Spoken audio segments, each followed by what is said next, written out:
আজ নির্ধারিত কর্মসূচি অনুযায়ী বিজেপির পরিবর্তন যাত্রার সমর্থনে নৈহাটিতে একটি বাইক মিছিলের আয়োজন করা হয়।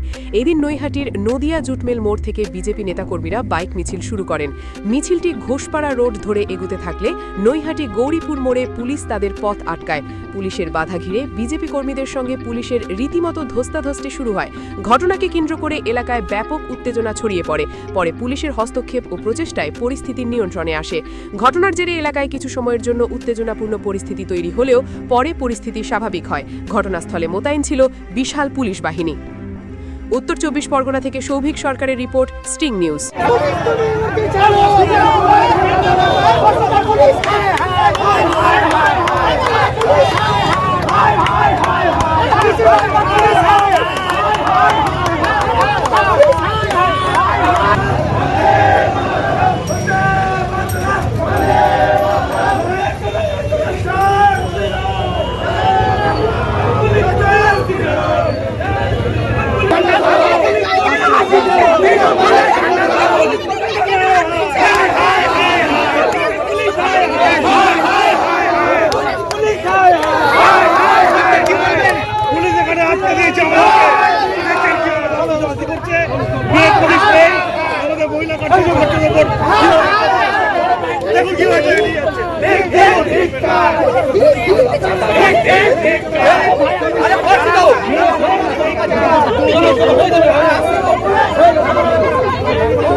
আজকে বাইক র্যালিটা আমাদের যে পরিবর্তন সংকল্প যাত্রা বেরোচ্ছে তার প্রচারের জন্য, মানুষকে জানানো দেওয়ার জন্য কালকে আমাদের পরিবর্তন সংকল্প যাত্রা নৈহাটিতে ঢুকছে, তার প্রচারের জন্য এই বাইক র্যালিটা আমরা বের করছি। যে পরিবর্তনের লক্ষ্যে আপনারা বাংলায় এগোচ্ছেন, দেখা যাচ্ছে যে এসআইআর এ বহু মানুষের তালিকায় নাম নেই।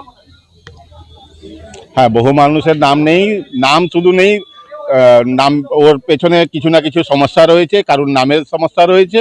এটা নতুন করে ওরা ফর্ম ভরছে, ওটা আবার ওই শর্ট আউট হয়ে যাবে।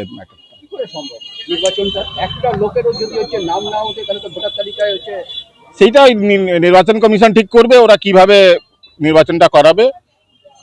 এখনো নির্বাচন কমিশন তরফ থেকে বলা আছে যে নাম তুলে নেওয়ার আগে যে প্রার্থীদের নাম তোলার যে সময়টা আছে সেই পর্যন্ত তারা এই সাপ্লিমেন্টারি লিস্টটা জারি করবে, ততক্ষণ এই প্রক্রিয়াটা চলবে। শুধু মুসলিম সম্প্রদায় নয়, হিন্দুও কিন্তু অনেক। হ্যাঁ, সমস্যা সবার, শুধু মুসলিম আর ধর্ম বিশেষ দেখে হয় না। যে লজিক্যাল ডিসক্রিপেন্সির কথা বলা হয়েছে সেটা হিন্দু মুসলিম থেকে ভাগ করা হয়নি, অনেকের মধ্যে এই সমস্যাটা রয়েছে, সেইভাবেই ইলেকশন কমিশন কাজ করেছে। সেখানে কোনো এটা বলা যেতে পারে কোনো ধর্ম বিশেষ দেখে এসআইআর কাজ হয়। এটা সলিউশনে কি রাজ্যের মুখ্যমন্ত্রী ধর্নায় বলেছেন গতকাল?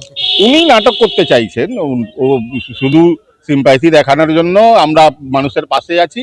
যে জায়গা মানুষকে সাপোর্ট দেওয়া দরকার ছিল সেই জায়গা ওনার যে সমর্থিত বিএলওরা ছিল তারা সমস্যা ক্রিয়েট করেছে, সব জায়গায় সমস্যা হয়েছে বলে কোনো রাজ্যে এইরকম কোনো সমস্যা হয়নি, কিন্তু এইখানে সমস্যা হয়েছে একমাত্র এনার অসহযোগিতার জন্য। এখানে দাঁড়িয়ে ওখানে বসে উনি নাটক করছেন। আপনার নাম? আমি বিনোদ গণ, প্রদেশ বিজেপির থেকে বিস্তারকের দায়িত্বে রয়েছে।